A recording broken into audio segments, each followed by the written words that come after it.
Alrighty, I want to go real quick through this week's final order cutoff for May 24th, 2021. There is a lot this week that I am going to, or actually I have already ordered through my local comic shop, Desert Oasis Comics, and you can also pre-order, I believe, still on Tfal and other big comic retailers. But real quick, let's run through them, because there's a lot of good stuff. So Geiger has been taking off. It's onto a 4th print, which nowadays is a little rarer for a lot of image books. They don't do a whole lot of reprints beyond the 2nd print, so that can tell you that it's doing pretty good in the primary and secondary market.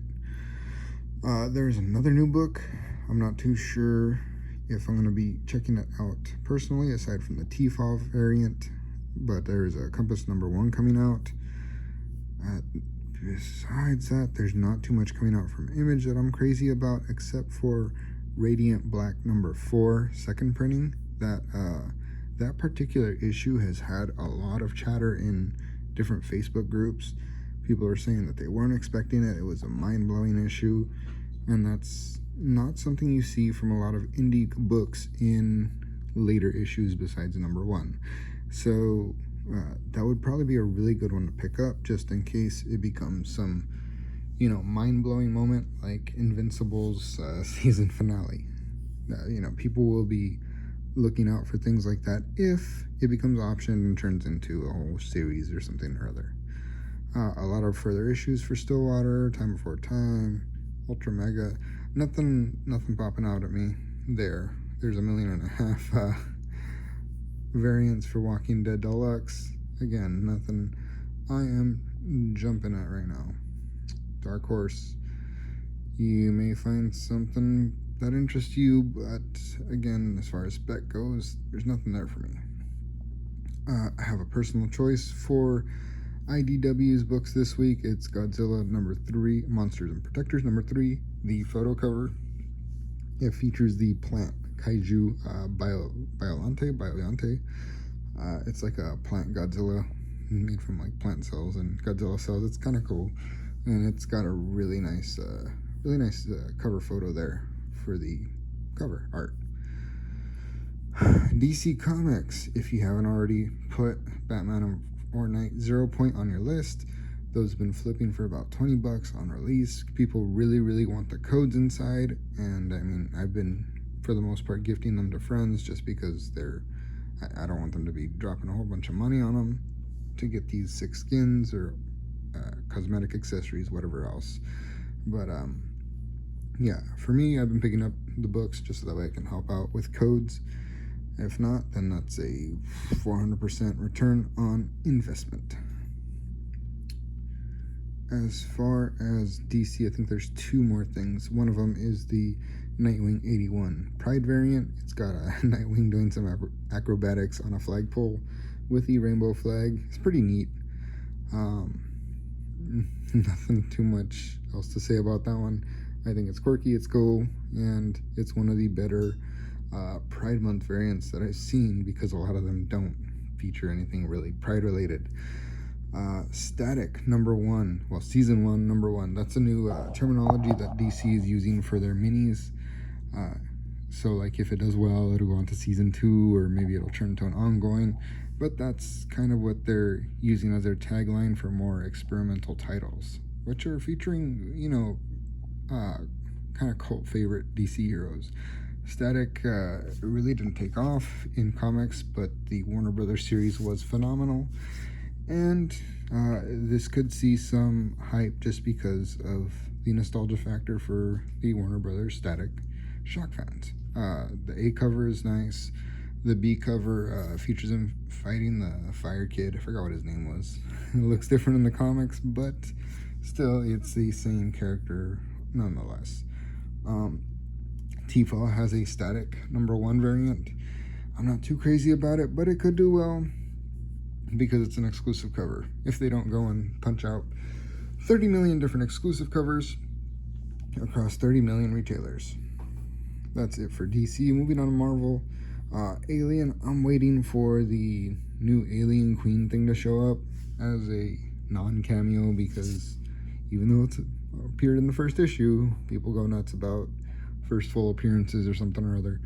So once we see that new Alien Queen in comic books, that could be great spec, just because Marvel has the Alien rights back, and they could probably end up revamping the franchise and using that Alien Queen, humanoid Alien Queen, as a main antagonist.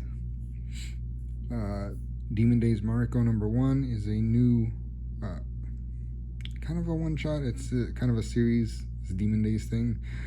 There's a million covers for it. There's a million retailer variants. I'm not going to invest heavily in that. Maybe the second or third print, just because those will be probably a lower print run than anything else that will be coming out for that book.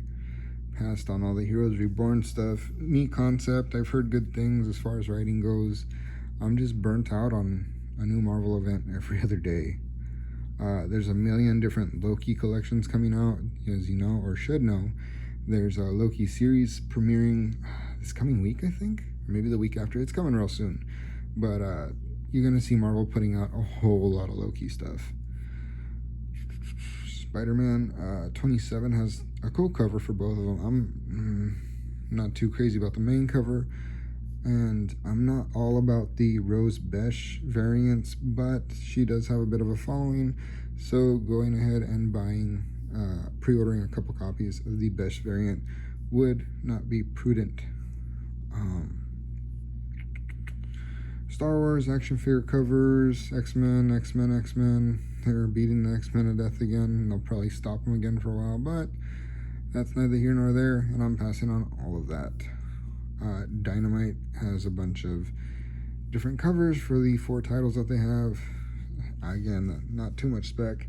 I did have a fair amount of luck selling different things like Red Sonja and Deja Taurus overseas, but that's only if you're comfortable selling overseas, usually through the eBay global shipping program, which makes it a little less risky.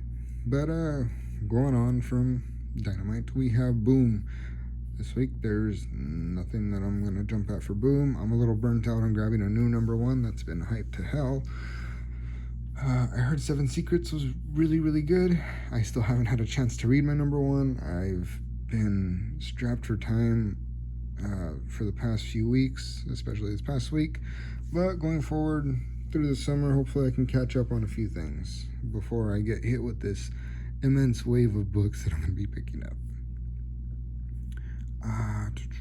We have, I believe, 3 slightly smaller indie books that I'm going to pick up. I believe Nottingham was on Final Order Cutoff last week. My local guy said that he couldn't order it anymore, which was understandable because I could have sworn that I threw this up on the Final Order Cutoff for last week. Sometimes previews is funny like that. If you can still pre-order them, I highly suggest pre-ordering a copy, at least for reader's sake, if not for a potential flip. This next one's at your discretion. It is, from what I've heard, very, very, very explicit. It's by Fantagraphic Books. It's by Ed Piskor. Ed Piskor is a great writer, but this is about, from what I understand, where these people go to these red rooms, which are like torture chambers or something or other.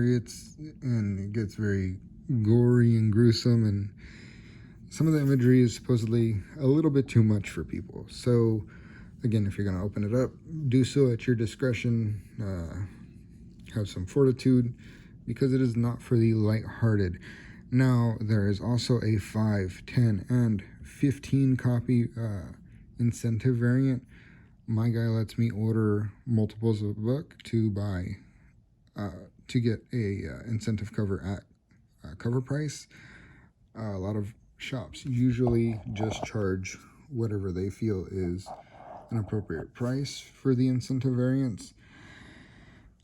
Again, at your discretion. The #1 is selling really well, but if you're going to go for a reader, not for the faint of heart.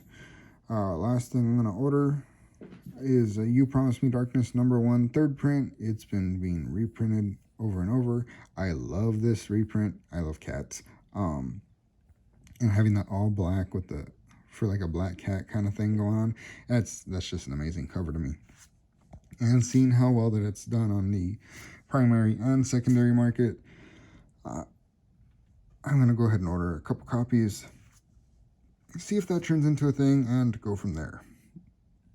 Now, there's not always a whole lot of magazines on Final Order Cutoff, but it appears that there is a Final Order Cutoff variant for Star Wars Insider 203, featuring, I don't know if that's a Rosario Dawson Ahsoka.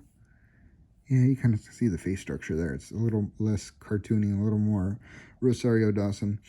It has a cover price of about $10, but it's a sick cover featuring our older Ahsoka from the Mandalorian series. There's also the previous exclusive one with the Mandalorian being a little dad-like, holding our Baby Yoda friend, the child. And then there's a newsstand version. People are, I would say, pick your favorite. This one's Final Order Cutoff, so probably won't be printed beyond the Final Order Cutoff, but that could also be said for these two as well. Tons and tons of figures, tons and tons of collectibles and such. Not going to get into them because there's nothing that really stands out too crazily for me, because I already collect a ton of other figures and such. So going into those here is probably not the best idea for me. Anyways, that's my video. I'm sorry if that was a little rushed, but there was so much content to get through today for the Final Order Cutoff of May 24th, 2021, which is this coming Monday. If you have any questions, drop them in the comments. Hoping to get a little more interactive with the comment section. If you have any suggestions, go ahead and drop them there as well. Hopefully you can come back next week and check out my video for next week's Final Order Cutoff.